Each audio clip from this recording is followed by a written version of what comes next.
પછી વળી શું નામ છે તમારું? જ્યોતિબેન, કયું ગામ? રાજકોટ. રાજકોટ. કેટલા સમયથી પરેશાન છો? 7 વર્ષથી. દવા લીધી બધી?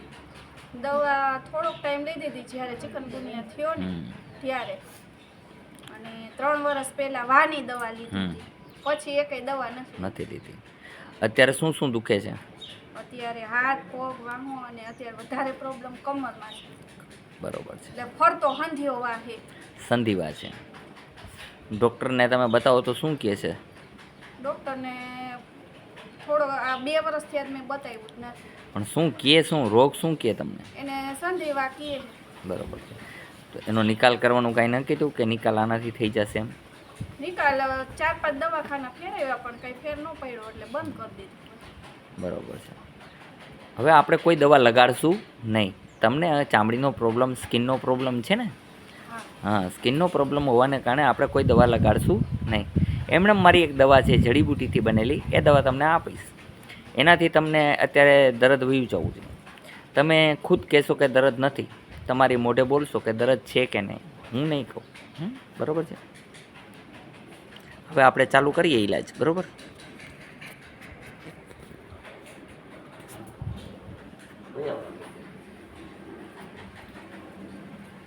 ક્યાં ક્યાં દુખે છે? વાહમાં દુખે છે? આગળ આવો દીકરી. આપણે આમાં દવા કોઈ નહીં લગાડવી.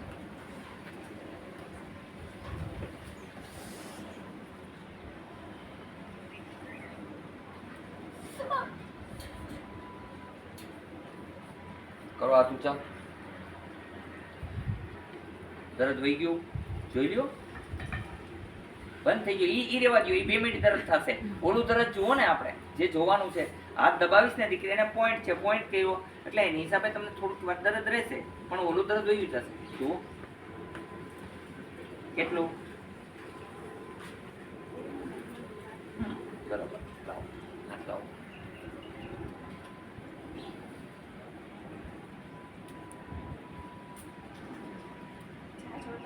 કાંઈ વાંધો નહીં.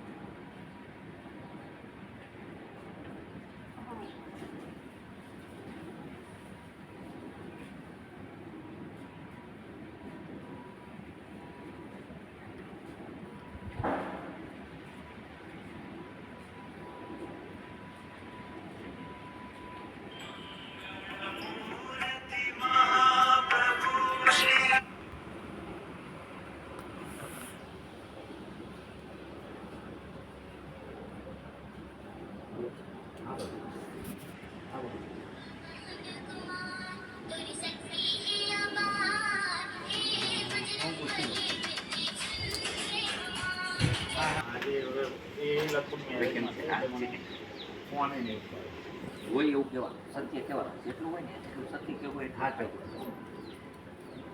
હવે બીજી ક્યાં દુખે છે? કમરમાં.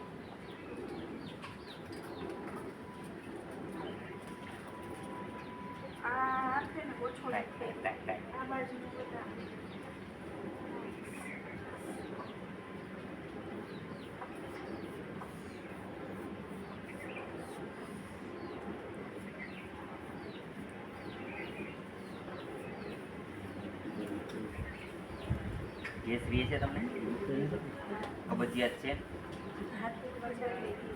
આમાં બતાવ્યું ગેસ કબજિયાત છે.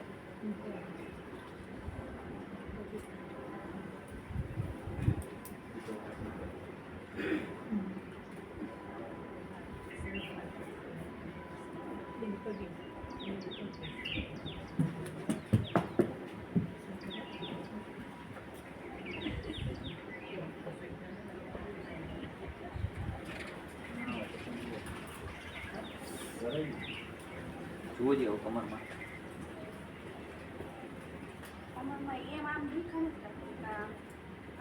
કાંઈ વાંધો નહીં. અત્યારે જુઓ તો ખરા છે, તો ઊભા થઈને જોઈજો. હાથ પગ બધું જોઈ લ્યું. આપણે હાજા થાય તો કહેવાનું, બેસો, ઉઠબેઠ કરો. એવું લાગે તો ખબર પડવી જોઈએ. તરત દૂર કર્યા પછી એમ તમને થવું જોઈએ, અહેસાસ થવું જોઈએ કે નાના બરોબર છે. કેમ છે હવે? ફરક લાગે છે? 10% 10% હોય.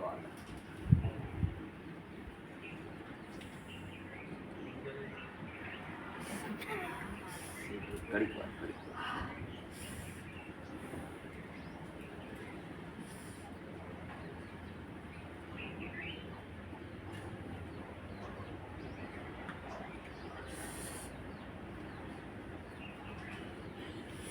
હાલો જી હવે આપણે વગર દવાએ કરવાનું છે. એટલે હવે કેમ છે કમરમાં? એકદમ રિલેક્સ હોવ તો જ કહેવાનું કે હું એકદમ રિલેક્સ છું. 50% હોય તો એ કહેવાનું. ક્યાં દુખે એ પા સુઈ જવાનું.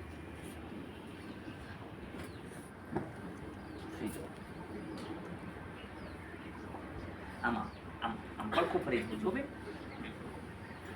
શરીર એક પગ આમ સીધો રાખવાનો, એક પગ આમ રાખવાનો અને ઢીલું શરીર અહીંથી હાવ રબડ જેવું હોવું જોઈએ. આવું આમ કરો ને તો આમ પડી જાય. વધુ પાડી લો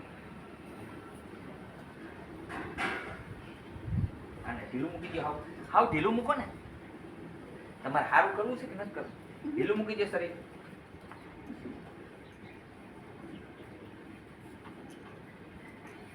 થઈ જાઓ ભાઈ.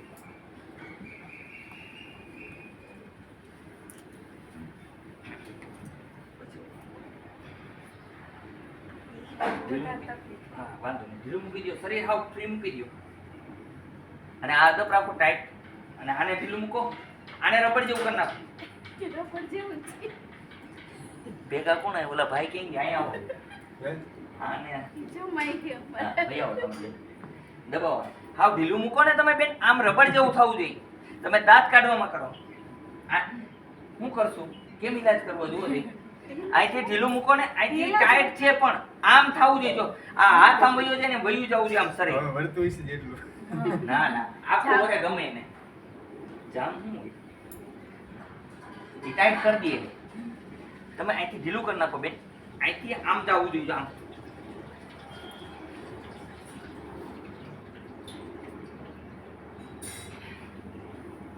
સુઈ જવું.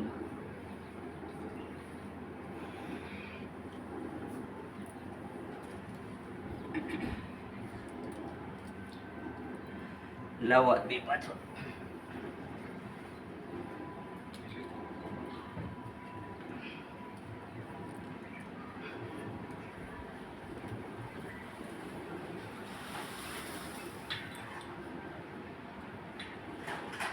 થઈ જાઓ.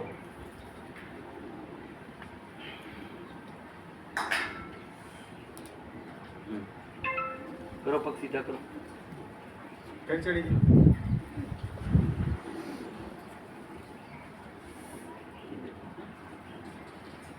और चढ़ी गई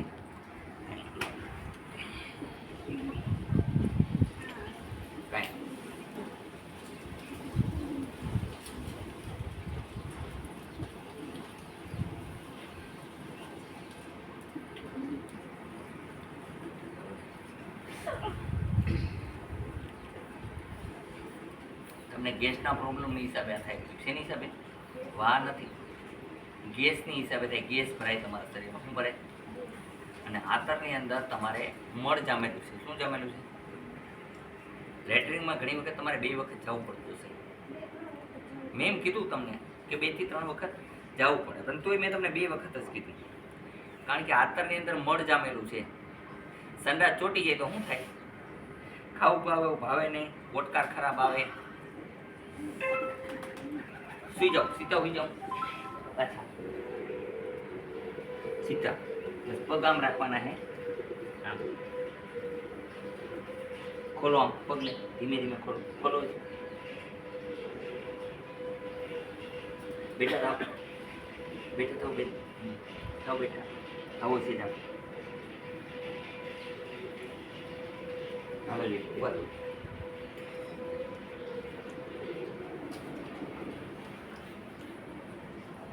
આ એક બાજુ છેડું મેળજો. આ બધું ખડ થઈ દે. જાગૃતિબેન કેવું લાગે છે હવે? સારું. જ્યોતિબેન. જ્યોતિબેન ભૂલાઈ જાય. હા જ્યોતિબેન સારું લાગે છે ને હવે? તો બસ લાવો.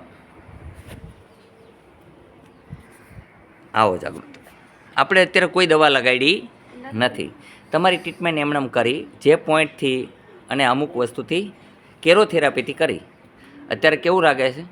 સારું લાગે. બોલો જય હનુમાન. જય હનુમાન.